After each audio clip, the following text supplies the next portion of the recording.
Hello everyone, कैसे हैं student आप लोग। आपकी प्रिपरेशन कैसी चल रही है।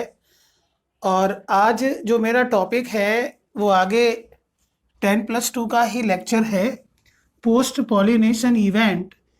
प्रीवियस लेक्चर के अंदर मैंने डिस्कस कराया था आपको पॉलन पिस्टल इंटरेक्शन के बारे में, और वो स्टूडेंट आप समझ गए होंगे बहुत अच्छे से कि पॉलन पिस्टल इंटरेक्शन क्या है। एक्चुअली में स्टूडेंट, यहाँ पर जो पिस्टल है वो रिकॉग्नाइज करती है अपनी स्पीसीज के एक राइट टाइप के पॉलन को, एक करेक्ट पॉलन को, उसको इनवाइट करती है, जर्मिनेट होने देती है, and further that pollen grain absorb water and nutrients through germ pores, and as a result of which pollen tube emerges out। तो ये मैंने आपको डिस्कस किया था।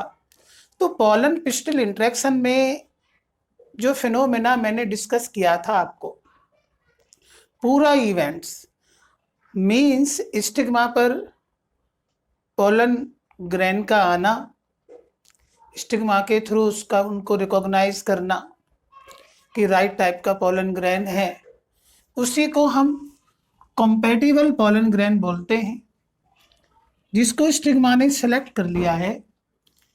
फिर सारे इवेंट्स आप देख रहे हैं, एंड फाइनली ये पोलन ट्यूब है, ये ओब्यूल में एंट्री कर गई है।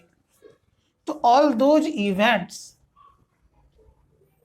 From the let down of compatible pollen grain on stigma and entry of pollen tube into the ovule are collectively called as pollen pistil interaction। Student, इसको आपको देखना है कि एक्चुअली में जो compatible और incompatible रिएक्शन है, all these reactions are managed by specific proteins that are present over the surface of the stigma। Students, firstly compatible pollen grain, right type का pollen grain स्टिग्मा पर lead हुआ, laid down होने के बाद में फिर ये pollen grain है अपने जर्म पोर के थ्रू स्टिग्मेटिक सिक्रेशन को एब्जॉर्ब करता है, मीन्स यहाँ से वाटर एंड न्यूट्रिएंट्स एब्जॉर्ब करता है। एब्जॉर्ब करने के बाद ये इनलार्ज होता है। फिर इसके बाद जो इस पॉलन ट्यूब के अंदर वेजिटेटिव सेल है वो इनलार्ज होती है, और जर्म पोर के through it come out in the form of pollen tube. Actually student, जो ये पॉलन ट्यूब आप देख रहे हैं, ये पॉलन ट्यूब ये इंटाइन से कवर होती है। According to some scientist, elongation of intine is known as pollen tube, and student ऐसा भी बोलते हैं the process of formation of pollen tube by the pollen grain is known as siphonogamy. इसको मैंने previous lecture में आपको बताया था। अब compatible pollen grain pollen tube emerge करेगा, और इस pollen tube में जो pollen कंटेंट हैं वो सारे कंटेंट इस pollen tube में आ जाते हैं। मेनली जो मेन कंटेंट हैं, टर्मिनल एंड पर आप वेजिटेटिव न्यूक्लियस देख रहे हैं, और इसके बैक जनरेटिव न्यूक्लियस आप देख रहे हैं। क्लियर? क्योंकि स्टूडेंट, मैंने आपको बताया था कि मेजॉरिटी ऑफ द एंजियोस्पर्म में पोलन ग्रेन जो रिलीज होता है वो 2 सेल्ड स्टेज में ही होता है। One is vegetative cell and other is generative cell. तो इन सेल का न्यूक्लियस पोलन ट्यूब में आता है। ठीक है, वेजिटेटिव न्यूक्लियस इसके बिल्कुल टर्मिनल पॉइंट पर होता है, and this nucleus is followed by the generative nucleus. Further generative nucleus undergo mitotic division and give rise to 2 male gamete। Clear? अब स्टूडेंट, अब बाकी जो रिमेनिंग एंजियोस्पर्म है उनके अंदर जो पोलन ग्रेन है वो 3 सेल्ड स्टेज में रिलीज होता है, जिसमें एक tube nucleus and 2 male gamete हो जाते हैं। लेकिन मेजॉरिटी में 60% से ज़्यादा एंजियोस्पर्म में जो पोलन ग्रेन है वो 2 सेल्ड स्टेज में रिलीज होता है। अब क्या होता है, फर्दर ये पोलन ट्यूब और एलोंगेट होती चली जाती है, और ये पोलन ट्यूब बहुत स्पेसिफिक होती है, इसकी एपिकल ग्रोथ होती है, एपेक्स से ये ग्रो करती है, पूरा पोलन कंटेंट्स इस पोलन ग्रेन के अंदर पोलन ट्यूब में आ जाता है और ये पोलन ट्यूब कुछ एंजाइम भी रिलीज करती है, pectinases and some other hydrolytic enzymes ये रिलीज करती है और ये एंजाइम इसकी पैसेज में हेल्प करते हैं क्योंकि इसको स्टिग्मा से पास आउट होना है, स्टाइलर टिश्यू से भी पास आउट होना है और धीरे धीरे ये एलोंगेट करती हुई फाइनली ये ओवरी में एंट्री कर जाती है। और स्टूडेंट आपको पता ही है कि भाई पिस्टिल जो पार्ट है वो क्या है, stigma, style and ovary, 3 parts pistil के आपको देखने को मिलते हैं। स्टिग्मा आप जानते हैं कि अपर रिसेप्टिव पार्ट है, स्टाइल मिडिल एलोंगेटेड पार्ट है और ओवरी बेसल स्वलन पार्ट है पिस्टिल का। अब इस बेसल स्वलन पार्ट में ही क्या है, ओव्यूल एग्जिस्ट करता है और ओव्यूल के मैंने आपको 6 टाइप बताए थे जिसमें सबसे कॉमन ओव्यूल है एनाट्रोपस टाइप का ओव्यूल जो 80% फैमिलियों में एग्जिस्ट करता है। और इस ओव्यूल को आपने पढ़ा है स्टूडेंट, एक माइक्रोपाइलर एंड होता है, एक चैलेजल एंड होता है। माइक्रोपाइलर एंड पर एग एपरेटस प्रेजेंट होता है and this structure is made up of 3 type of the cells, जिसमें 2 synergids and 1 egg cell. 2 synergids ये पेरिफेरल होते हैं और हेल्पर सेल्स भी इनको बोलते हैं और इन सिनर्जिड्स के अंदर ही एक फिंगर लाइक प्रोजेक्शन प्रेजेंट होता है जिसको फिलीफॉर्म एपरेटस बोलते हैं। और एक्चुअली स्टूडेंट यही पोलन ट्यूब को क्या है, गाइड करता है to enters into the ovule. Clear. इसके बाद में माइक्रोपाइल है। माइक्रोपाइल वो रीजन होता है स्टूडेंट जहां ओव्यूल के दोनों इंटेगुमेंट मीट नहीं करते हैं। क्लियर, उसको माइक्रोपाइल बोलते हैं और इसी रीजन से पोलन ट्यूब एंट्री करती है ओव्यूल के अंदर। अब फर्दर आप देखेंगे कि फिर पोलन ट्यूब फर्दर ग्रोथ करेगी and finally it enters into the ovule, that is the embryo sac, उसमें एंट्री कर जाती है। और एम्ब्रियो सैक आप स्टूडेंट जानते हैं कि ये पूरा जो मिडिल स्ट्रक्चर है आप देख रहे हैं, पूरा जो मिडिल स्ट्रक्चर है मींस जो 7 सेल्ड 8 न्यूक्लिएटेड स्ट्रक्चर है, इसी को क्या बोलते हैं, एम्ब्रियो सैक बोलते हैं। इसको क्या बोलते हैं, एम्ब्रियो सैक या फीमेल गैमेटोफाइट इसको बोला जाता है। और सबसे कॉमन फीमेल गैमेटोफाइट है एंजियोस्पर्म में, वो 7 सेल्ड 8 न्यूक्लिएटेड स्ट्रक्चर है, 7 सेल्ड 8 न्यूक्लिएटेड स्ट्रक्चर है female gametophyte which is of polygonum type and most common. Clear. अब फर्दर स्टूडेंट आप देख रहे हैं कि पोलन ट्यूब के टर्मिनल एंड पर ट्यूब न्यूक्लियस प्रेजेंट होते हैं और ये ट्यूब न्यूक्लियस डिजनरेट हो जाते हैं and these nucleus followed by the 2 male gametes. और ये 2 मेल गैमेट्स अनइक्वल होंगे, मीन्स अमीबॉइड होंगे और नॉन मोटाइल होंगे। ठीक है। इवन इनकी शेप के बारे में बात करें तो lenticular to spherical shape in outline. Clear, ये आप समझ रहे हैं ना। इसके बाद में यहां आप देख सकते हैं स्टूडेंट कि जो एंट्री हुई है पोलन ट्यूब की ओव्यूल के अंदर, उसके इवन 3 पाथवे हैं। क्लियर, क्या है, 3 पाथवे हैं, means mode of entry of pollen tube into the ovule. तो आप देख सकते हैं entry of pollen tube into ovule, there are 3 pathways. First इसमें आता है पोरोगेमी, जो सबसे कॉमन पाथवे है। पोरोगेमी में क्या होता है कि when pollen tube enters into the ovule through micropylar end, through micropylar end या through synergids end is known as porogamy and it is the most common mode of entry of pollen tube into the ovule. तो most common है ये। Example, most of the angiosperm, most of the angiosperm में porogamy देखने को मिलती है। इसके बाद दूसरा मेथड है मीजोगैमी। मीजोगैमी का मतलब होता है मिडिल से एंट्री। मतलब यहां पर कि when pollen tube enters into the ovule through integuments. आप देखते हैं स्टूडेंट कि ओव्यूल की कवरिंग को इंटेगुमेंट्स बोलते हैं। यदि ओव्यूल में पोलन ट्यूब की एंट्री कहां से हो रही है, इंटेगुमेंट्स के थ्रू हो रही है, वाया इंटेगुमेंट्स हो रही है, तो इसको मीजोगैमी हम बोलते हैं। और यहां पर हम ये कह सकते हैं कि when pollen tube enters into the ovule via integuments, via integuments is known as mesogamy. और इस तरीके का जो फिनोमेना है वो देखने को मिलता है कुकुरबिट्स में। कुकुरबिट्स मीन्स कुकुरबिटेसी फैमिली के मेंबरों में मीजोगैमी देखने को मिलती है। लौकी, कद्दू, तोरई ये सभी मीजोगैमी के एग्जाम्पल हैं, कुकुरबिट्स इनको बोला जाता है। और थर्ड जो पाथ है पोलन ट्यूब का वो है चैलेजोगैमी। चैलेजोगैमी क्या है कि when pollen tube enters into the ovule through चैलेजा।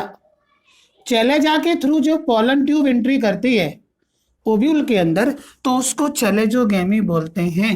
तो यहां पर कि when pollen tube enters into the ovule via chalaza. और आपको पता है स्टूडेंट चैलेजा क्या है, ये बेसल पैरेनकाइमेटस पार्ट है किसका, ओव्यूल का। Chalaza that give rise to integuments means actually में स्टूडेंट जो चैलेजा है ये क्या है कि part of nucellus that give rise to integuments is known as chalaza. And if pollen tube enters via chalaza then such type of entry of pollen tube into the ovule is known as chalejogamy.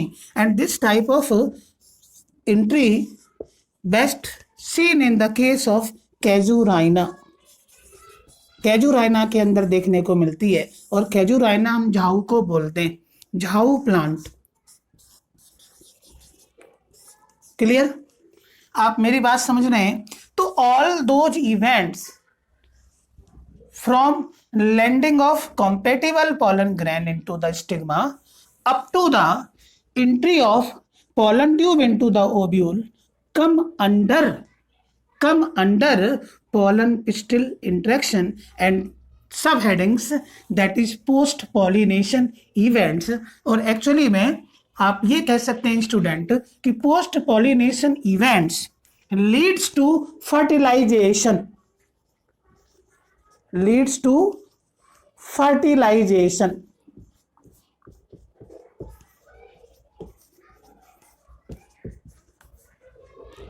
leads to fertilization। लेकिन student यहां पे आप देख सकते हैं कि angiosperm में fertilisation के साथ डबल फर्टिलाइजेशन एग्जिस्ट करता है जो कि एंजियोस्पर्म का यूनिक कैरेक्टरिस्टिक फीचर है। Clear, double fertilization is the unique characteristic feature of angiosperm, means it is only found in the angiosperm।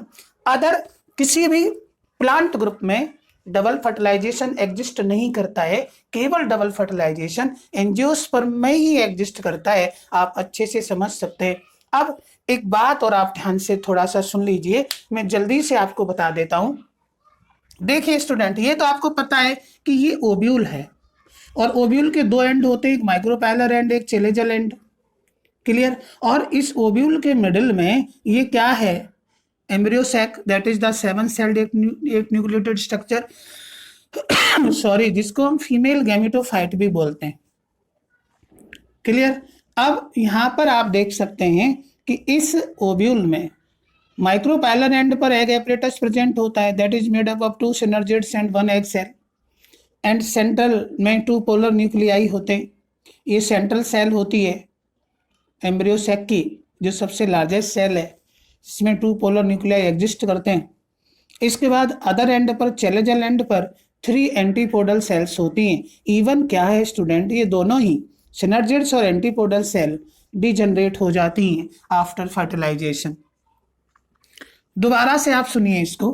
Firstly क्या है कि कॉम्पैटिबल पोलन ग्रेन स्टिग्मा पे आकर के फॉल करता है, जर्मिनेट स्टार्ट करता है। जर्मिनेट कब स्टार्ट करता है? After taking water and nutrients, as a result of which this pollen grain become and swell up and release a pollen tube from the germ pore. Student, germ pore are those regions on axine where sporopollenin is absent. Clear? तो sporopollenin exine पर जहां नहीं होती है उन regions को germ pore बोलते हैं, और इन जर्मपोर से ही पॉलन ट्यूब क्या है? इमर्जेस होती है। क्लियर?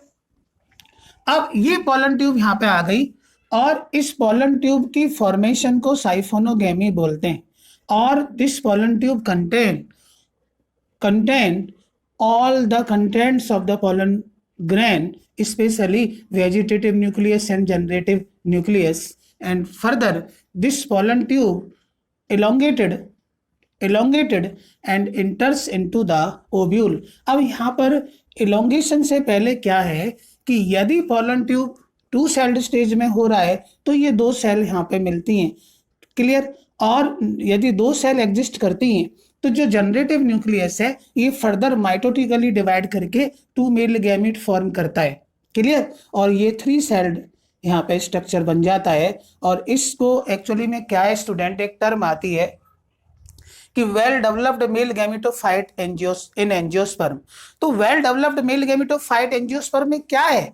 एक्चुअली में क्या है कि when a pollen grain having at least 1 pollen tube and 3 celled structure, that is the well developed male gametophyte. Is it clear? और लास्ट में इनटू स्टूडेंट, जो पोलन ट्यूब है ये ओवरी में एंट्री करती है, और ओवरी से ये ओब्यूल में एंट्री करती है, और ओब्यूल में एंट्री के इसके 3 पाथ हैं। Clear? Porogamy, mesogamy and chalazogamy. Porogamy क्या है कि when the pollen tube enters into the ovule through micropylar and. Clear? इसको पोरोगेमी बोलते हैं, और मोस्ट ऑफ द एंजियोस्पर्म में ये देखने को मिलता है। ठीक है, लिली इसका एग्जांपल ले सकते हैं आप। मीजोगेमी में when pollen tube enters via integuments, ठीक है, इसका एग्जांपल कुकुरबिट्स में देखने को मिलता है। और चैलेजोगेमी क्या है कि when the pollen tube enters via chalaza into the ovule, और इस तरह का एग्जांपल कैजुराइना में देखने को मिलता है। और स्टूडेंट आपको ध्यान ये रखना है कि पोलन ट्यूब ओब्यूल में किसी भी पाथ से एंट्री करे, कहीं से भी जाए, लेकिन it always enters through micropylar and.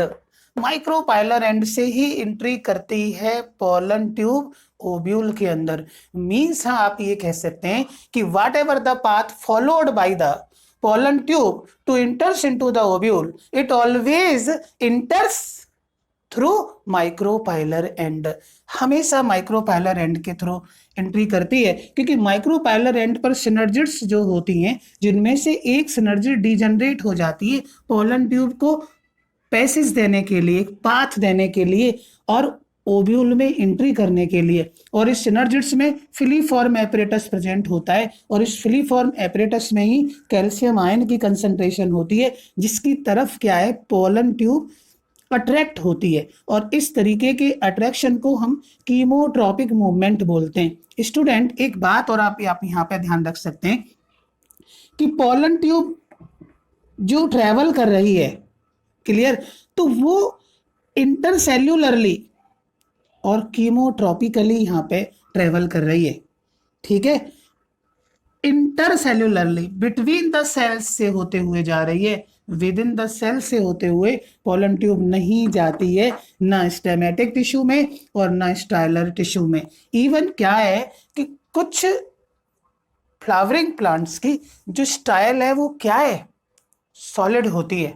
तो सॉलिड स्टाइल को भी ये क्या है, सॉलिड स्टाइल में भी पोलन ट्यूब अपना पैसेज खुद बनाती हुई आगे बढ़ती जाती है। क्योंकि आप एक बात ध्यान रख सकते हैं कि जो पोलन ट्यूब है ये डिफरेंट टाइप के एंजाइम्स भी रिलीज करती है। ठीक है, क्योंकि आप देखते हैं कि जब सॉलिड स्टाइल है तो वहां पर जो सेल्स प्रेजेंट होती हैं वहां पेक्टिन का डिपोजिशन मिलता है। तो पोलन ट्यूब पेक्टिनेजेस और अदर हाइड्रोलाइटिक एंजाइम सीक्रेट करती हुई अपना रास्ता खुद बनाती हुई जाती है and finally इंटर्स into the ovary, और ओवरी से फिर ओव्यूल में एंट्री करती है। तो इस तरीके से ये पोस्ट पॉलिनेशन इवेंट्स हो जाता है। और नेक्स्ट में आपको बताना है स्टूडेंट कि फर्टिलाइजेशन क्या है, डबल फर्टिलाइजेशन क्या है। इवन डबल फर्टिलाइजेशन को मुझे आपको एक्सप्लेन करना है नेक्स्ट क्लास के अंदर। तो ये आप समझ सकते हैं, बहुत अच्छे से आप समझ सकते हैं।